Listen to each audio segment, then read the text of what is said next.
बिस्मिल्लाहिर्रहमानिर्रहीम। अस्सलाम वालेकुम। मैं अमेरिका से अरशद सीना।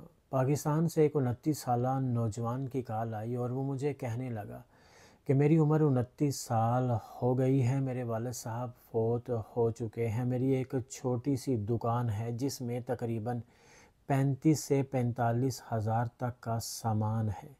वो कहने लगा, मैं जानता हूँ कि मेरी उम्र शादी की हो गई है, लेकिन मैं शादी करना भी चाहता हूँ और करना भी नहीं चाहता। मेरे हालात ऐसे हैं कि अगर मैं शादी कर लेता हूँ तो मैं कैसे सरवाइव करूँगा, और ना ही मेरे रिश्तेदार मुझे रिश्ता दे रहे हैं। वो कहने लगा कि मैं ये समझता हूँ कि ज़ाहिरी सी बात है, कोई भी अपनी बच्ची ऐसे नौजवान को नहीं देगा जिसकी एक छोटी सी दुकान हो और उसका अपना गुजारा मुश्किल हो रहा हो। खुदा ताला पाकिस्तान के ऐसे तमाम नौजवानों के लिए आसानियाँ पैदा फरमाए।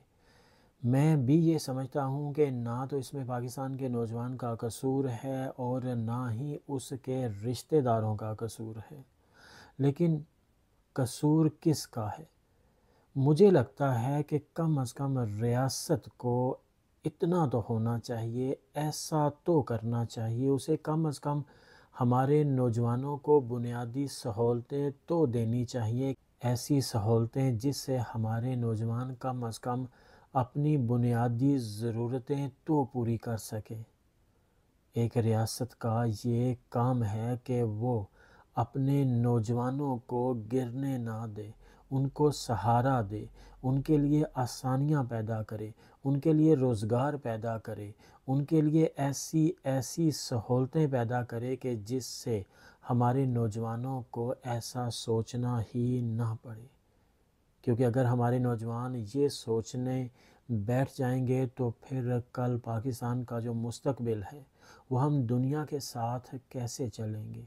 कल हमारे नौजवान दुनिया का मुकाबला कैसे करेंगे? दुनिया तो चाँद को छू रही है और हमारे नौजवान अभी तक इसी सोच में हैं कि घर के खर्चे कैसे पूरे करें।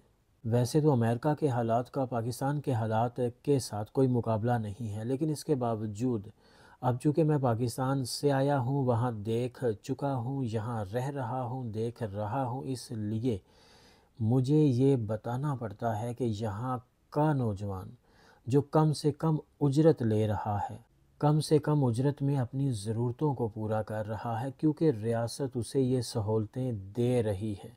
इसलिए पाकिस्तान की रियासत को भी चाहिए कि कम अज़ कम हमारे नौजवानों को इतनी सहूलतें तो दे कि वो अपनी बुनियादी ज़रूरतों को पूरा कर सकें।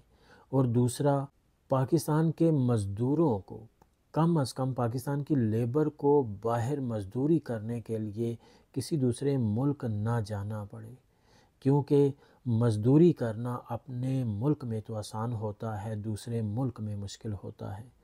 मैं समझता हूँ कि हमारे पाकिस्तान के नौजवानों को बाहर जाना चाहिए, लेकिन मज़दूरी करने नहीं, करवाने के लिए। उनके पास कोई ऐसी स्किल होनी चाहिए, उनके पास कोई ऐसी हायर एजुकेशन होनी चाहिए कि कम से कम वहाँ जाकर वो वहाँ मज़दूरी करने के लिए नहीं बल्कि मैनेजमेंट करने के लिए जाएं, वहाँ अपना कारोबार करने के लिए जाएं, सीखने के लिए नहीं, सिखाने के लिए जाएं। और इसके लिए हमारी रियासत को ऐसी सहूलतें नौजवानों को देनी पड़ेंगी जिसकी वजह से हमारे नौजवान कल आने वाले मुस्तकबिल में अपना और पाकिस्तान का नाम बना सकते हैं और एक खुश हाल ज़िंदगी गुजार सकते हैं। और ये रियासत कर सकती है अगर चाहे तो, और अल्लाह ताला रियासत को हदायत दे और हमारे लिए भी आसानियाँ पैदा फरमाए। और ये कोई इतना बड़ा काम नहीं है कि हमारी रियासत ना कर सके, और ये किसी भी मुल्क की किसी रियासत के लिए भी कोई बड़ा मसला नहीं है कि वो अपने नौजवानों को अपने ही मुल्क में सेटल ना कर सके, मैनेज ना कर सके। खुदा ताला पाकिस्तान के नौजवानों के लिए आसानियाँ पैदा फरमाए। और आप दोस्तों से भी गुजारिश है कि जो जिसके लिए कुछ कर सकता है वो ज़रूर करें, नौजवानों के साथ ज़रूर चलें, इन्हें अपने साथ ले कर चलें। जहाँ कहीं पर भी इनको आपकी ज़रूरत पड़ती है, ان کی ضرورت کو پورا کیجئے، ان کو حوصلہ دیجئے، ان کو گرنے مت دیجئے، ان کا سہارا بنیے۔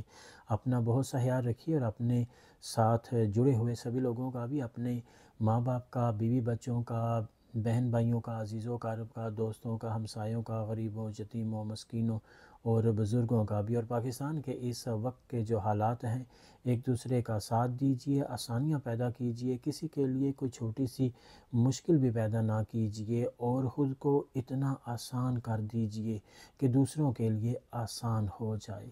خوش رہنے کے لیے دوسروں کو خوش رکھنے کی کوشش کیجئے۔ جزاک اللہ۔